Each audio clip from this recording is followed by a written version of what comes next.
마지막 부분을 하고 오늘 강의 마치도록 하겠습니다. 제가 제2조약을 이렇게 이승만의 그 생각, 이런 것도 우리가 이승만 연구 스타디니까 그런 것도 한번 쭉 이렇게 우리가 연구하면서 이 부분에 대해서 그가 어떤 생각을 하고 있었을까? 이런 추론을 해봤던 것입니다. 자, 145차 자유숲 이승만 연구 스타디 4부 마지막 제2조약에 대해서 이제 이승만 대통령의 본문을 가지고 말씀드리겠습니다. 이승만의 사상으로 세상을 깨우다 자유숲. 말씀드린 것처럼 저희들이 미국의 영향을 받은 중립을 계속 공부하고 있습니다. 한 페이지를 가지고 이렇게 1시간씩 공부하고 있는 연구회는 없을 거라고 저는 생각합니다. 제3장 중립의 역사 1793년에서 1818년까지의 중립의 역사 암흑기에 대해서 이승만은 적어 놓았습니다. 이 암흑기라는 것은 결국 미국이 어떻게 해서 그러한 엄청난 불리한 조건에서 중립의 관행을 뚫고 이렇게 그들의 생각하고 있는 그러한 멋진 청교도적인 그러한 세계의 법을 만들어 나가는지를 우리가 배울 수 있는 귀중한 시간이라고 볼 수가 있습니다. 그러면 이제 마지막 시간에 제2조약 이승만 대통령의 그 글을 가지고 이제 우리가 공부를 하겠습니다. 78페이지부터 80페이지가 되겠습니다. 미국의 영향받은 중립, 대한민국 최초 박사 논문이죠. 1910년도에 대한민국 최초 박사학위 논문인 미국 프린스턴에서 Neutrality as Influenced by the United States입니다. 이 시기는 미국이 맷돌 사이에 낀 중립국의 모습을 나타내는 그림이 되겠습니다. 그러면 이승만 대통령은 중립의 관행의 일반적인 관행 중에서 제2조약에 대해서 이렇게 간단하게 이렇게 제목을 제가 강의 목록 및 요약을 이렇게 먼저 말씀드리면서 하겠습니다. 앞서 제가 이미 말씀 다 드렸으니까 제2조약은 굴욕적이다. 그 이유가 뭐냐? 징발과 그리고 중립무역을 포기해야 되게 됩니다. 그리고 두 번째로는 부분적 면책 특권이다. 서인도 제도 무역으로 인해서 나라가 이제 생존할 수 있는 바탕이 경제적 부흥을 일으켰다. 그 다음에 세 번째, 영국 상인이 질투를 하게 된다. 왜? 미국이 워낙 경제적으로 부흥을 하게 되니까 영국 상인들이 1756년 규칙을 재확대해라 하면서 영국 정부에 압박을 가하게 됩니다. 그렇게 하면서 1805년에 영국이 드디어 정부에서 미국에 대해서 적대감을 갖게 되면서 계속해서 징집을 하고 검문검색을 강화하면서 납포하기 시작합니다. 그렇게 하면서 이제 다섯 번째 1807년 제퍼슨 대통령이 강력한 저항을 시작하면서 이제 1812년 영국과 미국의 전쟁이 시작되는 전초전이 되겠습니다.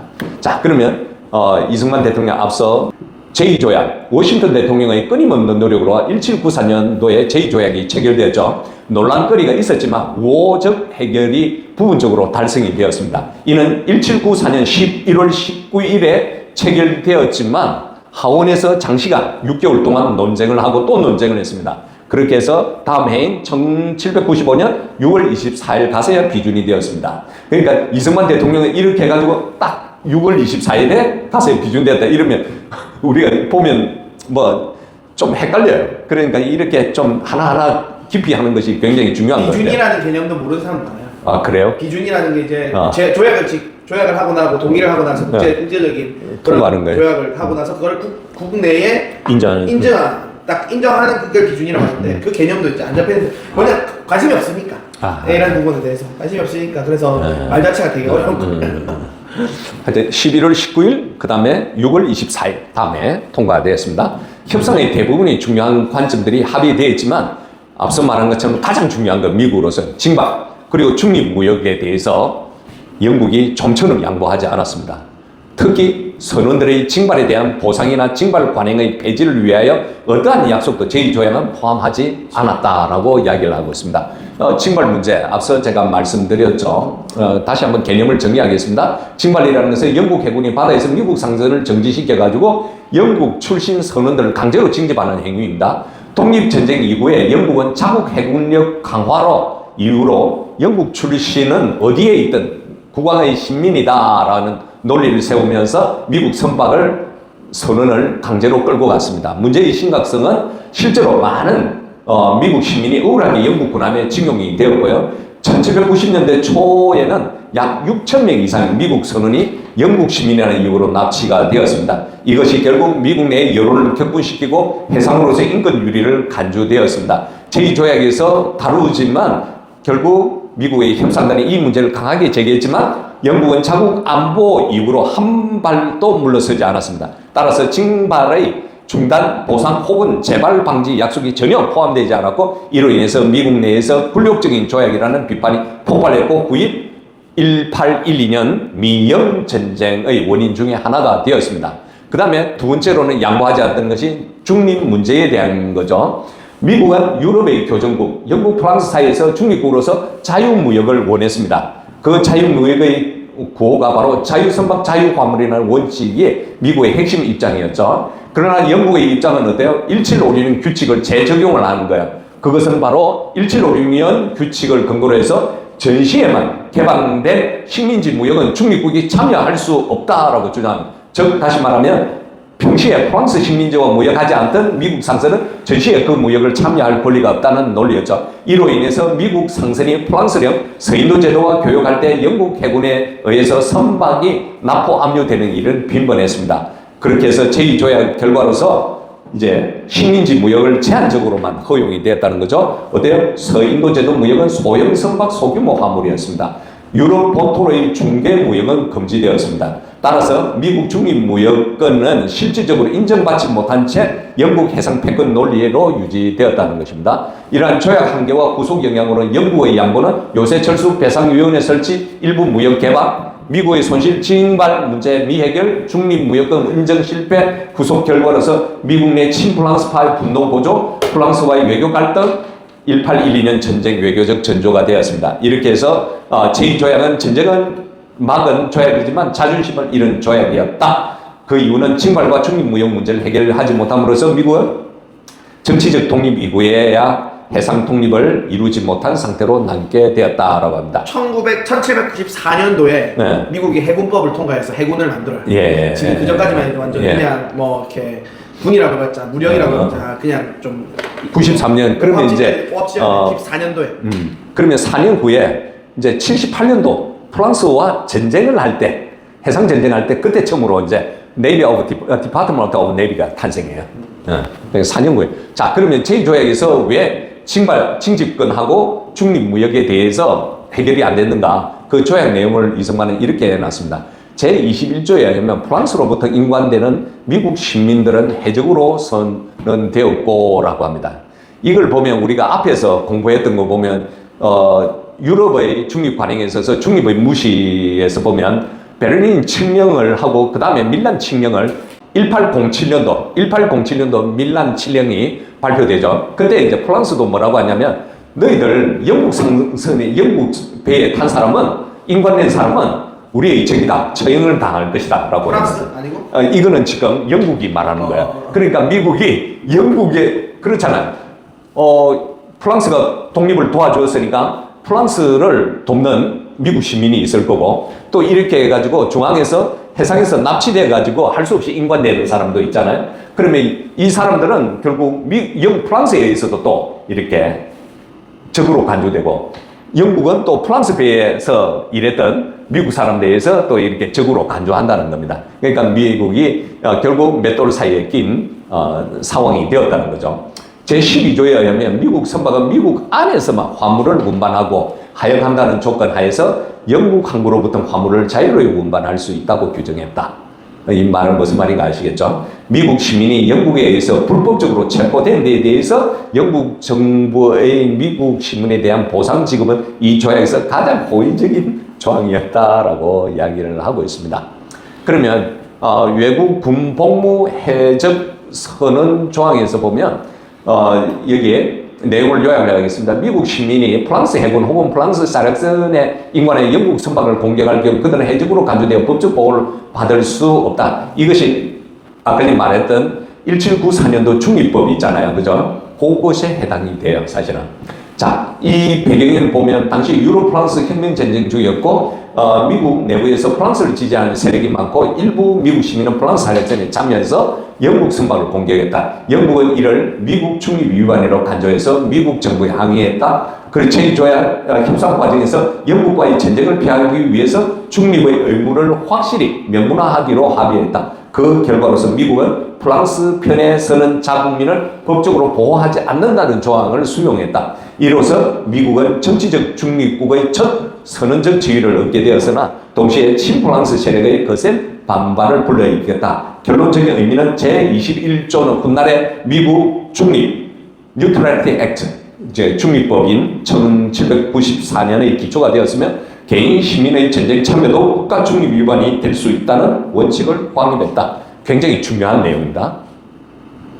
그 다음에 12조에서 보면 서인도 제도 무역에 관한 조항이죠. 이 내용을 보면 미국 선박은 미국 항만에서 적재된 화물을 영국령 서인도 제도 항구로 운반할 수가 있다는 겁니다. 단 이러한 선박은 70톤 이하여야 한다. 미국 외의 항구에서는 화물 하역하거나 다시 적재하지 않는다라고 했습니다. 그 배경은 바로 미국 독립 이후에 영국은 식민지 무역을 철저히 제한을 했습니다. 이때 중요한 법이 있어요. 영국 항해법 들어봤어요? 1651년도에 청교도 혁명 당시에 올리버 장군이 만드는 법이에요. 이게 항해법이에요. 항해법은 식민지와의 교역을 영국 선박만 허용했기 때문에 미국 상인들은 서인도 제도와의 무역에 배제되어 막대한 손실을 입고 있었던 그런 배경이 되는 거죠. 그러면 우리가 1756년 규칙을 이해하려면 이 항해법을 100년 전에 1651년에 했던 항해법에 대한 내용도 사실 알아야 됩니다. 다음 페이지 소개하겠습니다. 이러한 협상 과정에서 존 제이는 이 부분에서 미국 상인의 무역권 회복을 최우선 과제로 하면서 영국은 중립국이 전시에 새로 개방된 식민지 무역에 참수할 수 없다. 1756년 규칙을 계속 주장한 이유가 바로 여기에 있는 거예요. 여기 항해법은 식민지 교육은 자국 선박으로만 된다 이렇게 했던 거예요. 그러면서 여기에 전쟁 시에는 중립국이 개방된 식민지 무역을 할 수 없다는 것이 1756년 법이 연결이 됩니다. 결국 타이완으로서 미국 선박은 영국의 서인도 제도 항구로 곡물 식량을 제한적으로 운송할 수 있도록 허용을 받게 됐다는 거죠. 그러니까 대단하게 받아낸 거예요. 왜냐면 당시에 보면 와이고 아이고야 와이고 막 안아주고 싶네. 이야. 우리 남편이 운동하러 나갔어. 저도 거제 간다고 계획이 바뀌어서 내일 아침에 가기로 했어요. 아유 다 끝났는데. 진짜요? 그래도 뭐. 그래서 지금 반복하고 있습니다. 지금 제2조약을 세 번째 듣고 있습니다. 그래서 결국 타이완으로서 미국 선박은 영국 서인도 제도 항구로 곡물 식량을 제한적으로 할 수 있었다라고 했죠. 그 결과로서 미국 내에서 굴욕 조항이라고 비판 거세지게 되었고요. 특히 북부 상인들은 서인도 무역을 부분적으로 되찾은 것만으로도 성과라고 평가했었고 남부 농민들과는 공화당 제퍼슨은 영국에게 종속된 경제 조약이라고 비난을 했다는 것입니다. 앞서 말한 것처럼 항해법에 대해서 좀 말할게요. 항해법은 지난번 강의 때 1756년 규칙에 대해서 표 권사님 그냥 귀가 따갑도록 들었죠, 그죠? 그런데 그와 연관이 있는 거는 뭐냐면 1756년 저게 항해법이에요. 내비게이션 액트예요. 이 항해법은 뭐냐면 시행 주체가 누구냐면 당시에 청교도 혁명을 이렇게 마지막 일으켜가지고 장악을 했던 올리버 크롬웰 제독이에요. 이 사람이 통치하던 그래 잉글랜드 의회 정부 공화정 시기에서 이 내비게이션 액트를 발표를 했습니다. 1600년도에 어느 나라가 해상권을 장악했을까요? 영국. 아니요. 아니에요? 네덜란드였어요. 그러니까 그 네덜란드의 해상 패권을 찾기 위해서 영국이 이 항해법을 발표한 거예요. 그 내용을 이제 읽게요. 목표가 뭐냐면 영국 상선의 독점적 지위 확보하는 것이다. 어떻게? 네덜란드 상인들이 장악하고 있던 해상 무역을 견제하기 위해서다. 세 번째, 영국 해상 세력을 중심으로 한 자급적 제국 무역권을 구축하는 것이다. 그러면 이렇게 16세기에 네덜란드가 해상권을 장악하고 있을 때 영국이 그 해상권을 장악하기 위해서 전쟁을 몇 번 일으킨 줄 알아요? 영란 전쟁이라고 하거든요. 세 번이나 일으켰어요. 그 첫 번째만 영국이 이겼고요. 사실 두 번, 세 번은 그 네덜란드가 다 이겼는데도 불구하고 그 세력이 결국 영국으로 넘어가게 되는 거예요. 그러면 우리가 해상의 역사를 보면 15세기 때 보면 14세기, 15세기 콜럼버스가 항해했던 어느 시절이죠? 스페인이잖아요. 스페인이 무적 함대예요. 그 다음에 그 해상 패권이 다음으로 넘어온 것이 바로 네덜란드예요. 네덜란드에서 바로 또 넘어온 것이 영국이 되는 거예요. 이러한 연장선상에서 이걸 이해해야 돼요. 그러면 이제 영국이 꽤 오랫동안 해상권을 장악을 하고 있었죠. 프랑스가 튀어나오면 그것을 또 없애고 버리고, 또 북부에 있는 무장중립동맹이 또 내려오려면 그걸 또 치고 없애버리고, 또 미국도 이제 치고 있는 거예요, 지금. 그래서 이 해상 패권이 얼마나 중요한지 아셔야 된다는 거죠. 이러한 1656년의 항해법의 주요 내용은 영국이 그 식민지로 들어오는 모든 수입품을 영국 선박 또는 생산국 선박으로만 원송이 가능하다는 거죠. 그러면 제3국, 특히 네덜란드의 중개 무역을 전면 금지하게 되었다는 거죠. 즉 네덜란드의 해상 원송 독점 구조를 무너뜨리는 경제 전쟁적 성격을 가졌다는 겁니다. 역사적 의의를 보면 항해법은 경제적 목적으로서 네덜란드의 중개 무역 독점을 해체하고 영국 상선을 보호하고, 정치적 결과로서는 영국 해상 패권을 강화하고 해양 제국으로서의 전환점이 되었고, 법적 의미로서는 항해법은 이후 18세기 말까지 영국의 식민지 무역 정책의 근간이 되었고, 장기적 영향으로서는 18세기 미국 독립전쟁 전까지 식민지 무역을 억압하는 법으로 기반이 되었다는 겁니다. 그래서 1651년 항해법, 이것도 1756년 요하고 연관되어서 생각을 반드시 해야 됩니다.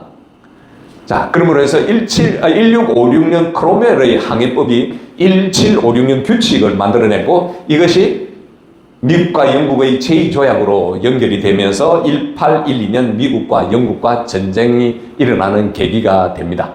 자, 그러면서 이승만 대통령은 또 이렇게 이야기를 하죠. 그러나 아까 전에 조항을 21조, 12조에 대해서 이야기를 했지 않습니까? 그 내용을 이제 쭉 말씀드렸고요. 그러나 대체로 제2조약에 의해서 확보된 부분적 면책 특권으로서 미국인들에게 아주 이익이 되었으므로 그들은 서인도 제도와 번창하는 통상을 계속할 수 있었다. 조약 체결부터 언제요? 나폴레옹 전쟁 발발까지 미국 선박들은 계속 번성을 하였는데, 이것이 결국 누구의 눈에 이제 영국 선박 소유주로부터 질투심을 자극해서 그들은 1756년 전쟁 규칙을 엄격히 시행하게 해주세요라고 하면서 영국 정부에게 호소를 한 거예요. 그렇게 호소를 계속하니까 영국이 사실상 미국에 대해서 적대감을 가지게 되었다고 말할 수 있는 시기는 1805년이 되었다는 겁니다.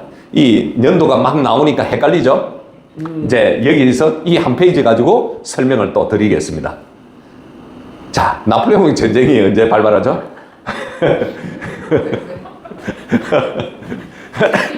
70페이지들은 넘어갈 수가 없어. 오늘 78페이지에서 80페이지. 자, 나폴레옹 전쟁 발발이 언제냐면 1804년부터 1815년까지입니다. 그러면 나폴레옹 전쟁의 시작 연도는 1803년. 그러면 1802년도에 뭐가 있었죠? 1802년 아미엥 조약이 있었습니다. 그러면 그 전에는 어떤 상황이었죠? 전쟁하고 있었겠죠. 혁명전쟁이었죠. 아미엥 조약이 중간선을 끄면서 혁명전쟁은 뭐죠? 자신들이 프랑스가 자유평등 박열한 정신을 가지고 공화적 정치를 전 세계에 퍼뜨리겠다 해가지고 신이 없는 정부를 만들겠다 이렇게 해가지고 전 세계에 퍼뜨리고 군주들이 이것에 대한 반대로 전쟁을 일으킨 거잖아요.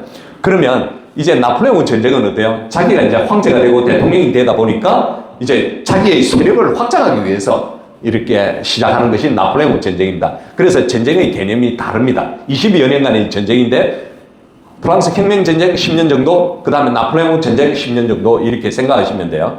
이 전쟁의 직접적인 원인은 프랑스 혁명 이후에 혼란을 수습한 나폴레옹이 1804년 황제로 즉위하면서 프랑스 팽창 정책을 본격화하자 영국이 이를 유럽 질서에 대한 위협으로 간주해서 전쟁을 하게 되는 거죠.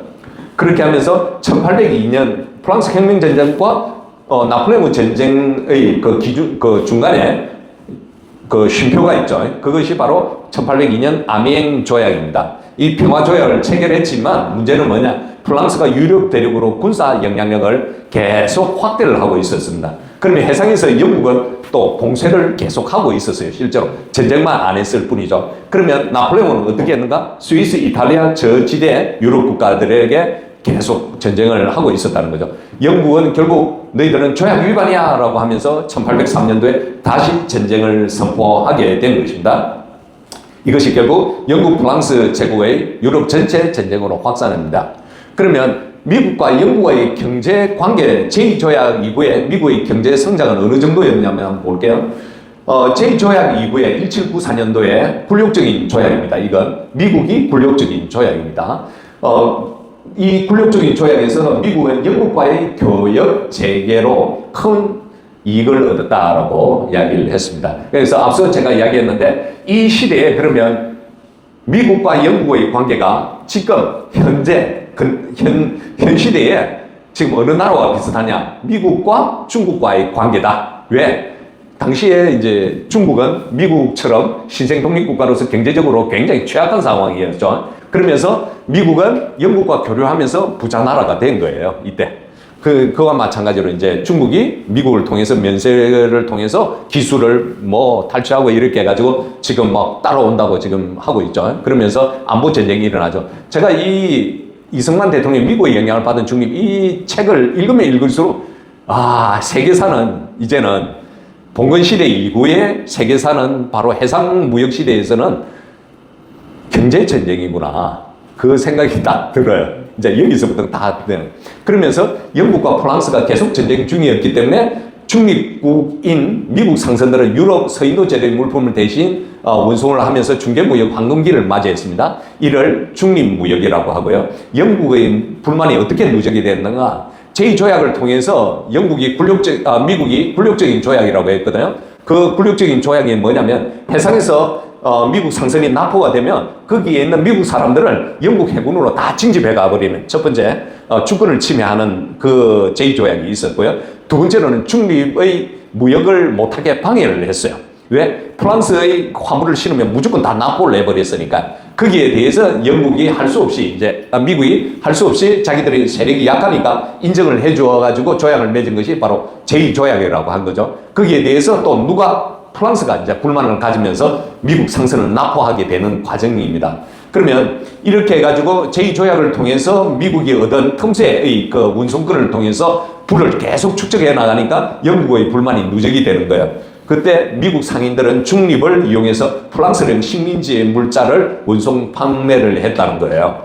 프랑스령 식민지. 여기 이 키포인트가 되죠. 이로 인해서 프랑스의 전쟁 수행이 간접적으로 도움된다고 이제 영국 상인들이 영국 정부에 계속 이야기를 하는 거죠. 그렇게 해서 영국 상인과 해군업자들은 미국이 프랑스와 몰래 무역하면서 우리의 시장을 빼앗고 있다. 이에 따라서 영국 정부는 1756년 전시무역규칙을 부활시켜 적용하려고 했다. 전시에만 개방된 식민지 무역은 중립국이 참여할 수 없다는 그 내용을 이야기했죠. 그러면서 경제적 긴장감은 어떻게 되냐? 1805년 나폴레옹이 유럽 대륙을 장악을 해가고요. 영국은 해상 봉쇄를 해요. 이때 1805년 해상전쟁, 여기 굉장히 중요한 전쟁이 또 하나 있습니다. 1806년 나폴레옹이 유럽을 장악하고 영국의 해상 봉쇄를 강화하면서 프랑스 무역하는 모든 국가, 특히 미국 상선을 단속하기 시작했고요. 미국 상선이 프랑스령 서인도 제도로 곡물, 목재 등을 운송하는 것이 문제로 지적이 되었습니다. 결국 영국 상인들은 미국의 중립무역이 결국 프랑스를 돕는 행위다고 해가지고 정부에 강력한 압박을 내서 영국이 사실상 미국을 비우호적 중립국으로 간주하면서 이제 또 1756년 규칙을 또 선포하게 되죠. 자, 당시에 1805년 나폴레옹이 유럽을 장악할 때 또 어떤 상황이 벌어졌냐면 해상에서는 1805년 트라파갈 해전이 있었습니다. 이 트라파갈 그림으로 나중에 설명하겠는데요. 이 트라파갈 전쟁이라는 건 영국 해군이 프랑스, 스페인 연합함대를 격파해가지고 바다의 해상권을 완전히 지배하는 것입니다. 그 이후에 영국은 전 세계 해역에서 미국 상선을 검문 납포하기 시작했고 영국인 탈영병이 숨어 있다는 명분으로서 사실상 무역 통제 조치까지 이루게 되었습니다. 그러면 1805년 미국과 영국 간의 긴장 고조의 원인을 보면 첫 번째로는 요약을 해보면 나폴레옹 전쟁이 발발했습니다. 1803년도에. 그러니까 전쟁이 발발이 되니까 어때요? 프랑스는 전쟁 물자를 그리고 자금을 필요한 거고요. 영국은 어때요? 이렇게 자금을 공급하고 있는 모든 중립 상선을 차단을 해야 되는 그런 상황에서 미국이 끼이게 됐다는 것입니다. 이러면 영국, 프랑스의 전면전이 재개되면서 유럽 전쟁이 재점화가 되면서 중립 무역이 미국에게는 확정이 되는 시기죠. 1794년도부터 1804년 무슨 조약 때문이죠? 제2조약 때문입니다. 제2조약 때문에 오히려 굴욕적인 조약이지만 미국 상선이 중립국 지위를 이용해서 유럽 식민지 무역을 거의 독점을 하다시피 한 거죠. 왜? 당시에 유럽에서는 계속 전쟁이 일어나고 있었으니까요. 그래서 미국 무역의 황금기가 되었다는 거죠. 영국의 불만 고조가 1805년 영국 상인들이 중립 무역을 불공정 경쟁이라고 비난을 하면서 이제 영국 정부에 압력을 넣어가지고 다시 또 영국은 툭하면 1756년 규칙을 부활을 하죠.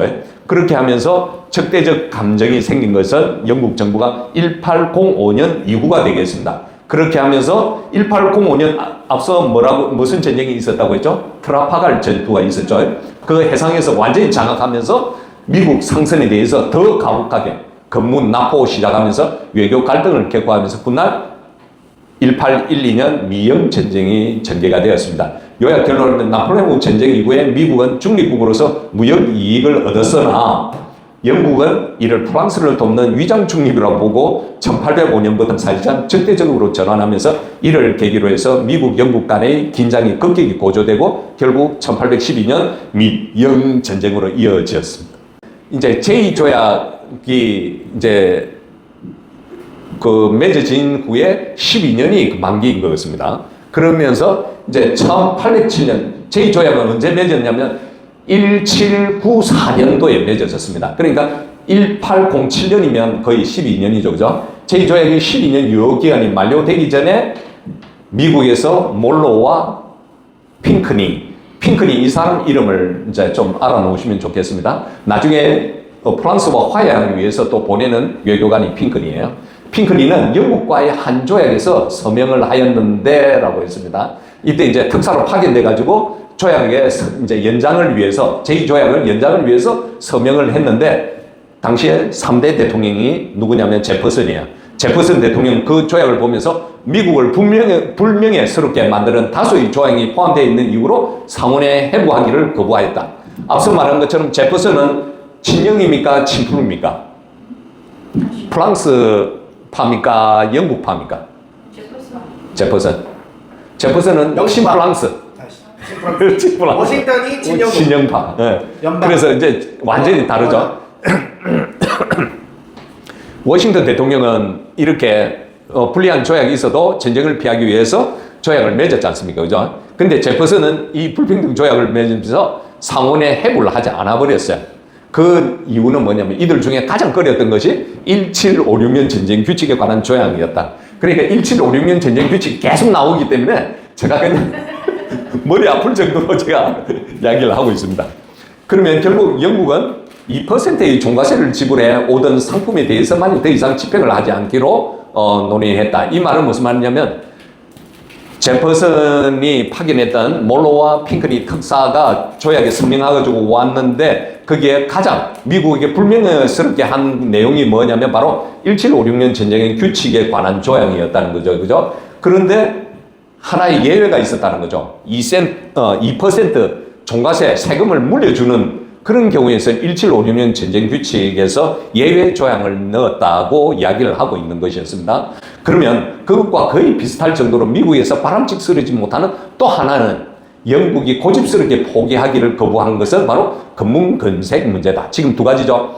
하나는 1756년 전쟁 규칙이다. 하나는 또 해상에서 무조건 검문검색 납포해버리는 거예요. 이 문제였다. 이렇게 두 나라 간에서 협상은 결렬되고 미국 선언에 대해서 징발과 미국 상품의 약탈은 1812년까지 계속 지속이 되었다라고 합니다. 그러면 요약해서 말하면 제2조약을 이제 12년 동안 미국이 굴욕적인 조약을 맺었지 않습니까? 그럼에도 불구하고 틈새 이제 면책된 부분이 있어가지고 그걸 통해서 서인도 제도의 무역을 통해서 경제적으로 굉장히 나라가 부흥을 할 수 있는 계기를 만들어줬는데 이제 12년 끝나고 난 뒤에 이 조약을 다시 연장하려고 몰로와 핑크니를 보냈는데 제퍼슨은 이걸 보고 이거는 불명예스러운 조약이야 라고 하면서 이제 결렬시켰다는 거죠. 그 내용이 바로 1756년 전쟁 규칙이었고 두 번째로는 검문 검색을 아주 너무 난폭하게 하는 거고 그 다음에 미국 선언에 대한 징집권을 남용을 하고 있기 때문에 약탈을 하고 이 네 가지 때문에 이제 1812년 전쟁이 일어났다는 겁니다. 그러면 제2조약 이후의 배경에 대해서 그러면 제2조약이 1794년에서 1806년 12년 동안이었죠. 그러면 제2조약 누가 맺었냐? 워싱턴 대통령 시절에서 맺어졌습니다. 미국 초대 대통령 워싱턴 독립 직후에 불안정한 경제와 외교 속에서 영국과의 관계 회복이 필수라고 판단해서 전쟁을 회피하고 통상을 보장하는 실리적 협상을 추진해가지고 1794년 11월 19일 날 이제 그걸 통과시켰다는 것입니다. 그 조약의 유효기간이 12년이었고 하지만 영국은 선언 징발 검문권을 포기하지 않았고 중무역에 대한 영국의 간섭은 계속되었다. 1번, 2번, 3번 이 문제가 미국에게 굴욕적이었다는 것입니다. 그러면 몰로 피크닉 조약의 내용을 그러면 한 번 더 되돌아보겠습니다. 미국의 몰로 피크닉은 이제 정권 공사였고요. 영국의 상대 파트너가 누구였냐면 외무부 장관 찰스 폭스였습니다. 이 제2만료 조약이 만료되기 직전에 나폴레옹 전쟁 재개로 대서양 무역 갈등이 심화가 되었습니다. 미국 선언 징발 그리고 중립 선박 단속 문제 해결이 또 필요했는데도 불구하고 그 내용은 뭐냐면 앞서 말한 것처럼 세 가지였다고 했죠. 양국의 통상 유지 및 한국 접근 일부는 보장받았지만 1756년 전쟁 규칙은 그대로 하고 영국 해군의 검색권은 인정을 받고 노예 무역에 관해서 일부 합의는 되었다고 합니다. 문제점은 결국 미국 핵심의 요구였던 선언 징발 금지에 대해서 영국의 양보가 전혀 없었다. 결과적으로 미국의 독립적 해상권은 확보되지 못했다는 거죠. 그래서 제퍼슨 대통령은 1807년도에 그것을 거부했다고 이야기를 했죠. 앞서 계속 거부한 이유와 영국의 검문 검색 문제권은 미해결했고요. 1756년 전쟁 규칙 유지하고 선언 징발 문제 방치해서 결국 1812년 전쟁으로 나가게 되었다. 그러면 워싱턴과 제퍼슨의 외교 철학에 대해서 비교해 보겠습니다. 조지 워싱턴의 외교 노선은 현실주의고 친영파고 중립유지 전쟁 회피였습니다. 제퍼슨은 이상주의자고 반영 친프랑스 성향이고 자주 독립 우선이었습니다. 목표는 조지 워싱턴은 신생국의 안정과 경제적 성장 확보하는 거고 토마스 제퍼슨은 공화적 가치와 자주권 수호였습니다. 제2조약에 대한 태도는 조지 워싱턴은 평화를 위해서 불가피한 타협이다. 토마스 제퍼슨은 국가 명예를 해소한 굴욕적 조약이다. 대영 관계에서 화해와 교육의 중심이었고요. 워싱턴은 토마스 제퍼슨 원칙적 자주 외교를 중시했습니다.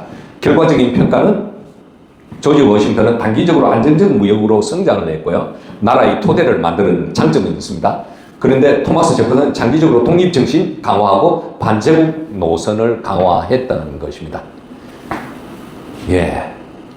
오부가 또 있네.